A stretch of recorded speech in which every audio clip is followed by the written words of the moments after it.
Before you dive in, tap like, subscribe, and comment if you love billionaire romances filled with power, secrets, and forbidden desire. The glass slipped from her fingers before she even realized her hand was shaking. It shattered at her feet, the sound sharp and humiliating, slicing through the polished hum of the ballroom. Conversation stalled. Laughter hiccuped. Someone gasped just a little too loudly. Maya Ellison froze. For half a second, she considered pretending it hadn't been her. But the shards glittering against the marble floor told the truth for her. So did the champagne creeping toward the hem of her plain midnight blue gown. "I'm so sorry," she said quickly, crouching down, heart pounding. "I'll clean it up." A woman in a silver sequin dress stepped back as if Maya might stain her simply by existing. "Careful," she said with a tight smile. "That floor costs more than some people's yearly salary." The words landed like a slap. Maya straightened slowly, heat climbing her neck. Around her, whispers bloomed, soft, amused, sharp enough to cut. Who invited her? That dress looks like something from a department store clearance rack. Is she staff? Maya swallowed and lifted her chin. She had known this would happen. The moment she'd stepped into the ballroom, she'd felt it. The way eyes skimmed past her, dismissed her, weighed her and found her lacking. She hadn't come to compete. She hadn't come to be chosen. She had come because her aunt had begged her to attend, because the charity mattered, because someone had to fill the empty seat at the table. She smoothed the fabric of her gown with trembling fingers. It was simple, intentionally so. No crystals. No plunging neckline. No borrowed glamour. Just clean lines, soft fabric, and quiet dignity. Apparently, quiet dignity wasn't welcome here. "I said I'm sorry," Maya repeated, her voice steadier than she felt. A man nearby chuckled. "Relax. It's just a glass. Though honestly, this whole situation is awkward." Her chest tightened. She could feel it now, that familiar pull to shrink, to disappear, to become smaller so the world would stop pushing back. Then the room changed. It wasn't loud. It wasn't dramatic. It was subtle, like the air itself shifting. Someone stopped laughing. Someone else straightened. And from across the ballroom, a man who had been surrounded by attention suddenly went still. Julian Crowe hadn't planned to stay long. He never did. These events blurred together: champagne, forced smiles, calculated conversations. Women approached him with rehearsed charm, their eyes always lingering a second too long, their laughter always just a little too eager. He had learned to tune it out. Until he saw her drop the glass. He didn't know why it caught his attention. Maybe it was the way she apologized without theatrics. Maybe it was the way she refused to crumble under the weight of the room's judgment. Or maybe it was simply the fact that she wasn't trying. She wasn't trying to be seen. That was what unraveled him. Julian set his drink down, ignored the woman mid-sentence beside him, and stepped away from the cluster of admirers. The murmurs followed him as he moved, curiosity sparking like static. Maya felt him before she saw him.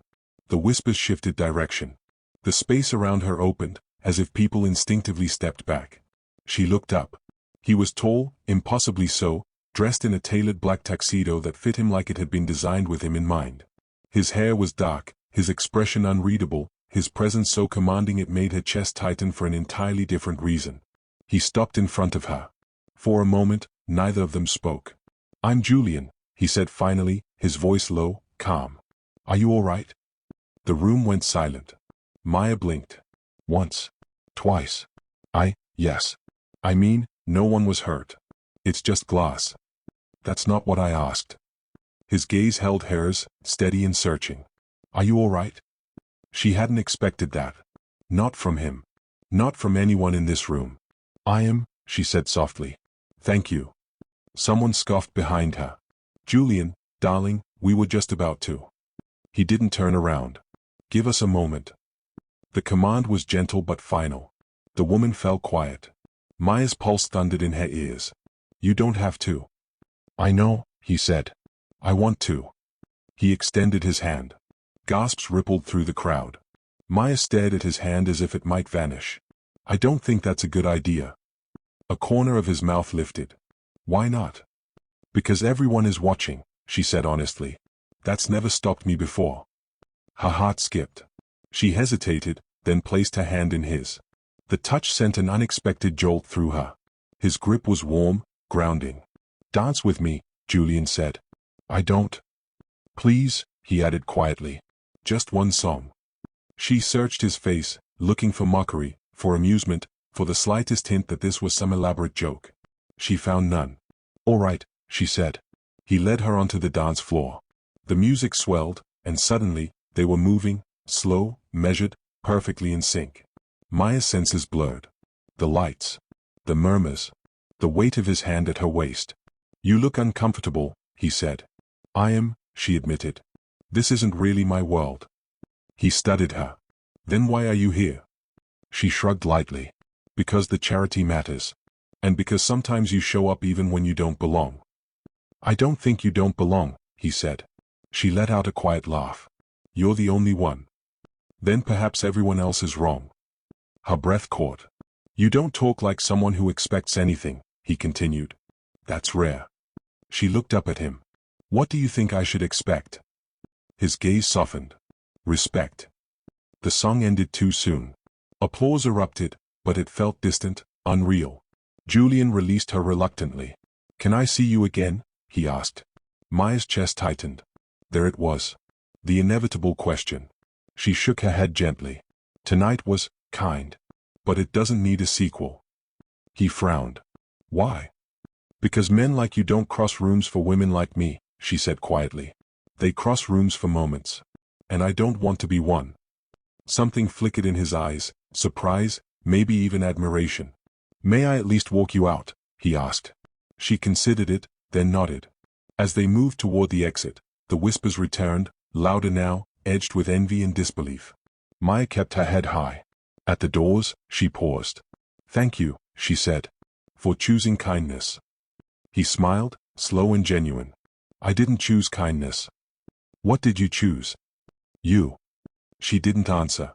She just turned and walked away, unaware that behind her, Julian Crowe stood completely still, already certain that one song would never be enough. Julian watched the doors close behind her, the echo of them settling into his chest like something unfinished. "Julian." He turned. The woman from earlier, blonde, polished, perfectly composed, was watching him with narrowed eyes. "You just embarrassed half the room." He picked up his jacket. "I wasn't aware that was my responsibility." "You don't know anything about her," she said sharply. "And neither do we."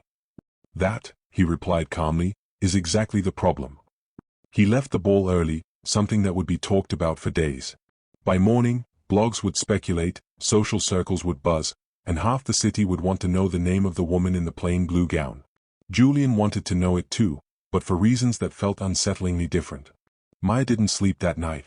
She lay on her back in her small apartment, staring at the ceiling, replaying the feel of his hand at her waist, the sound of his voice when he asked if she was all right. She hated herself for how much it lingered. "You don't get swept into fairy tales," she murmured to herself. "You don't." Her phone buzzed on the nightstand. "Unknown number, this is Julian Crowe. I hope I'm not disturbing you." She sat up so fast she nearly dropped the phone. "Maya, you're not." "But I didn't give you my number." "Julian, your aunt did." I asked. She hesitated. I insisted. She sighed, torn between irritation and something dangerously close to a smile. "Maya, that sounds like you didn't really insist." "Julian, I'm learning that I don't insist very well when it comes to you." She stared at the screen, heart racing. "Maya, I meant what I said. I don't want to be a moment." "Julian, neither do I." She didn't reply. The next morning, a bouquet arrived at the community arts center where Maya worked. It wasn't extravagant, no diamonds tucked into petals, no grand card. Just wildflowers and a simple note. "I don't know what you like yet. I'd like the chance to learn." She stared at it for a long time before handing it to a colleague. "Put these in the common room." That evening, Julian showed up. Not in a suit. Not in a driver-driven car. Just Julian, sleeves rolled up, leaning against the doorway like he belonged there. "I'm not here to pressure you," he said when she crossed her arms. "I just wanted to see you." "This isn't appropriate," she replied. "You can't just walk into my life." "I can leave," he said easily. "But I won't apologize for wanting to know you." She hesitated. 5 minutes. They walked down the block together. People glanced at them, curious. Julian seemed oblivious. "You don't like attention," he said. "I don't like being watched," she corrected. "There's a difference." He nodded. "I've been watched my whole life. No one's ever really looked." She stopped walking. Don't do that. Do what? Make this sound like a connection, she said quietly. You don't know me. I know you didn't use me, he replied. I know you didn't ask for anything. And I know you walked away when you had every reason to stay. Her throat tightened. That doesn't mean anything. It means everything to me. She turned away. This can't happen. Why? He asked. Because when it ends, I'll be the one left explaining, she said. And you'll go back to your world. He stepped closer. What if I don't want to? She laughed, sharp and bitter. Men like you always say that. Julian didn't answer. He watched her, really watched her, and something in his expression shifted.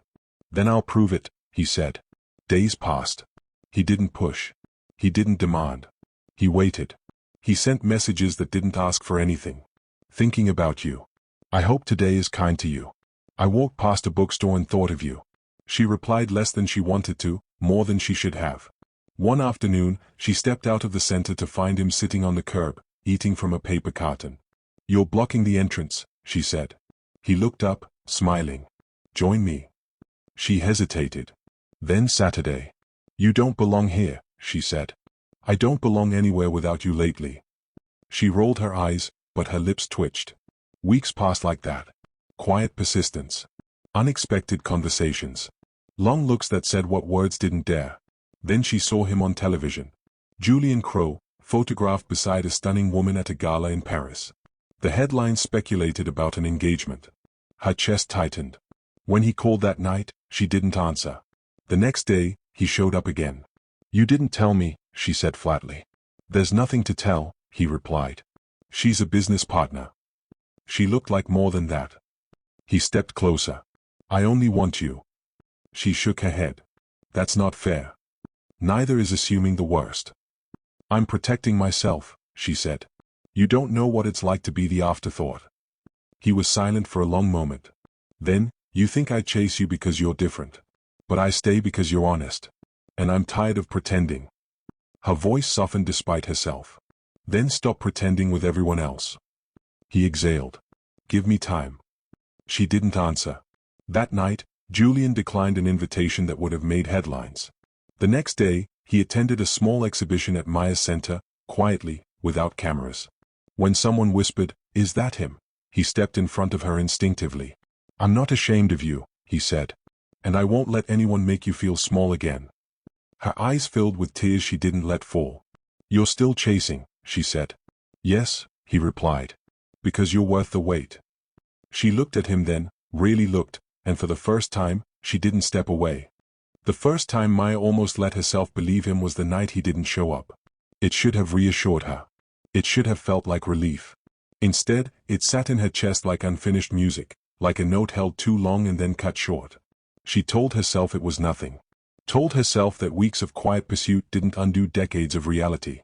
Men like Julian Crowe didn't rearrange their lives. They made room when convenient. They moved on when things became complicated. And she was complicated. The second time she almost believed him was when she heard the rumor. They were standing in the break room at the center, someone scrolling through their phone, laughing. Apparently Crowe's being lined up for a board seat overseas. London. Permanent move. Maya didn't react. She poured her coffee, hands steady, heart breaking quietly where no one could see. Of course he was leaving. That night, when Julian finally called, she let it ring. And ring. And ring. He showed up anyway. I know you're inside, he said through the door, his voice rougher than she'd ever heard it. Please. She leaned her forehead against the wood, eyes closed. You should go. I can't, he said. Not like this. She opened the door. He looked tired. Not polished. Not untouchable. Just a man standing in the hallway with his coat half-buttoned and his guard completely down. They're saying you're leaving, she said before he could speak. They're wrong, he replied. They're always right, she snapped. That's how your world works. My world works how I let it, he said quietly. And I haven't let anything happen without questioning it since you walked away from me at that ball. She crossed her arms. You didn't walk away. You chased. Yes, he said. Because you didn't fall at my feet. Because you didn't ask for anything. Because you looked at me like I was just a man and not a prize. Her voice shook. And what happens when you get tired of proving something to yourself? His jaw tightened. You think this is about my ego? I think you don't know what it costs me to stand here, she said. Every day I wait for the moment you realize I don't fit. He stepped closer. You don't fit because you were never meant to be squeezed into something small. She laughed, but tears slipped free. You don't get it. When this ends, you'll still be Julian Crowe. And I'll be the woman who thought she mattered. He reached for her, then stopped himself. Tell me how to stay. The question stunned her. What? She whispered. Tell me what you need, he said. Not what you think is realistic. Not what you think I can handle. What you need. She searched his face, looking for the man who crossed rooms without consequence, for the billionaire who could walk away untouched. She didn't see him.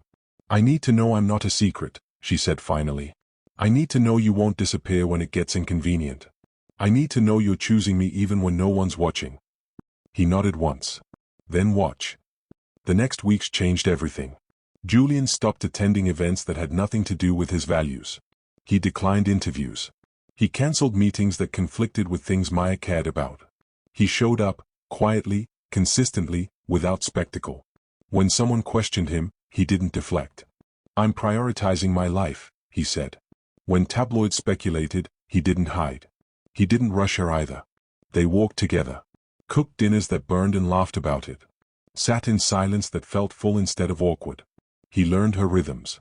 She learned his fears. One night, as they lay on opposite ends of the couch, feet touching, she said softly, "Why me?" He didn't answer immediately. "Because you see me when I'm not performing," he said. "And because you challenge me without trying to change me. And because you walked away when every part of you deserved to stay." She turned to face him. "I was scared." "I know," he said. "So was I." The final test came when he asked her to attend another ball. Her chest tightened instantly. "No. Listen," he said gently. "Not for them. For us." She shook her head. "I can't go back into that room." "You won't," he said. "You'll walk into a different one." When they arrived, it was smaller. Intimate. No cameras. No performance. And when someone whispered, Julian didn't let it pass. "This is Maya," he said, his hand firm in hers. "She's with me." No qualifiers. No explanations. She felt something inside her settle. Later that night, as they stood on the terrace overlooking the city, Julian turned to her. "I'm not chasing anymore." Her heart skipped. "What does that mean?" "It means I'm staying," he said. "If you'll let me." She thought of the glass shattering on marble. Of the room laughing. Of the man who crossed it anyway. She took his face in her hands. "I'm not invisible," she said. He leaned into her touch. "You never were." When he kissed her, it wasn't rushed. It wasn't desperate. It was intentional, steady, earned. And for the first time, Maya didn't brace for the fall. She let herself be chosen. By the man who crossed the room.